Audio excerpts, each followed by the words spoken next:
Hi friends, crazy ഹാംസ് ഇലക്ട്രോണിക്സിൻ്റെ പുതിയൊരു വീഡിയോയിലേക്ക് ഏവർക്കും സ്വാഗതം.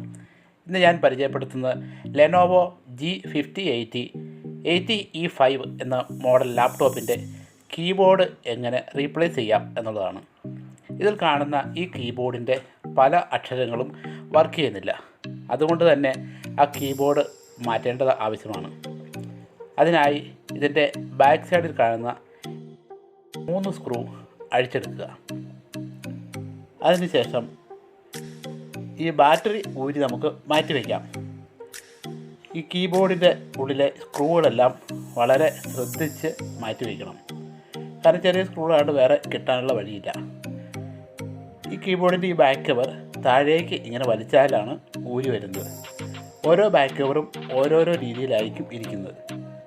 ഇതിൻ്റെ CPU ഫാനിൽ വളരെയധികം പൊടികൾ നിറഞ്ഞിരിക്കുകയാണ്. അത് നമുക്ക് പിന്നീട് ഒന്ന് ക്ലീൻ ചെയ്യാം. ഇവിടെ ഒരു 3 സ്ക്രൂ വെച്ചിട്ടാണ് കീബോർഡ് ഫിക്സ് ചെയ്തിരിക്കുന്നത്. ഈ 3 സ്ക്രൂ അഴിക്കുന്നതിനായിട്ടാണ് നമ്മൾ ഈ ബാക്ക് കവർ അഴിച്ചെടുത്തത് തന്നെ.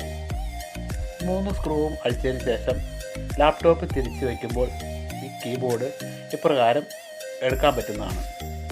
ഈ കീബോർഡിലേക്ക് പോകുന്ന റിബൺ വയർ ഒരു ലോക്ക് വെച്ചിട്ടുണ്ട്. ആ ലോക്ക് പൊക്കിയതിന് ശേഷം ഇളക്കിയെടുക്കുക.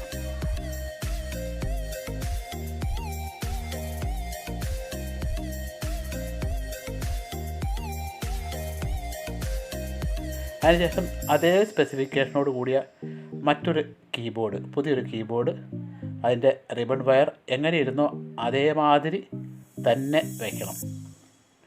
അതിനുശേഷം ആ ലോക്ക് ക്ലിപ്പ് താഴേക്ക് അമർത്തി അതിനെ ലോക്ക് ചെയ്ത് വയ്ക്കുക.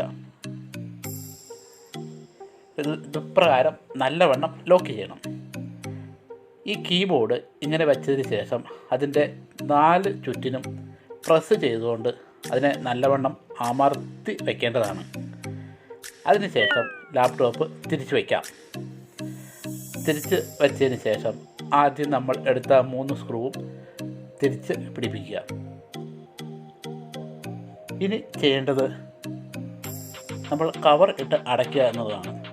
പക്ഷേ അതിനു മുന്നേ നമുക്ക് CPU ഫാൻ ഒന്ന് ക്ലീൻ ചെയ്യാം. എന്നാൽ CPU ഫാനിൽ വളരെയധികം പൊടി നിറഞ്ഞിട്ടുണ്ട്. CPU ഫാനിലെ പൊടികളെല്ലാം മാറ്റിയതിന് ശേഷം നോക്കിയപ്പോഴാണ് അതിൻ്റെ കവറിലും പൊടിയുണ്ട്. കവറും നമുക്ക് നല്ലവണ്ണം ഒന്ന് ക്ലീൻ ചെയ്ത് കൊടുക്കാം. ക്ലീൻ ചെയ്തതിന് ശേഷം ബാക്ക് കവർ വെച്ചതിന് ശേഷം മുകളിലേക്ക് ഇത്തിരി തള്ളിയാണ് അതിനെ ഫിക്സ് ചെയ്യുന്നത്. ആദ്യം അഴിച്ചെടുത്ത 3 സ്ക്രൂ റീഫിറ്റ് ചെയ്യുക. അതിനുശേഷം ബാറ്ററി ഇട്ട് അടയ്ക്കാം. ബാറ്ററി ഊരിയെടുത്തതിന് ശേഷം ഇങ്ങനെയുള്ള വർക്ക് ചെയ്യുന്നതായിരിക്കും എപ്പോഴും നല്ലത്. നമ്മുടെ കൈ അറിയാണ്ട് എവിടെയെങ്കിലും മുട്ടിയാൽ ഷോർട്ട് സർക്യൂട്ട് ഉണ്ടാവാതെ ഇരിക്കും. ലാപ്ടോപ്പിലെ പവർ ബട്ടൺ ഒന്ന് പ്രസ് ചെയ്ത് നോക്കാം. ലാപ്ടോപ്പ് ഓണായി വർക്കിംഗ് തുടങ്ങിക്കഴിഞ്ഞു. ഈ വീഡിയോ നിങ്ങൾക്ക് എല്ലാവർക്കും ഇഷ്ടപ്പെട്ടുവെങ്കിൽ ഈ ചാനലൊന്ന് ലൈക്ക് ചെയ്യുക, ഷെയർ ചെയ്യുക, ഒന്ന് സബ്സ്ക്രൈബ് ചെയ്യുക. മറ്റൊരു വീഡിയോ ആയിട്ട് വീണ്ടും വരാം. Bye bye.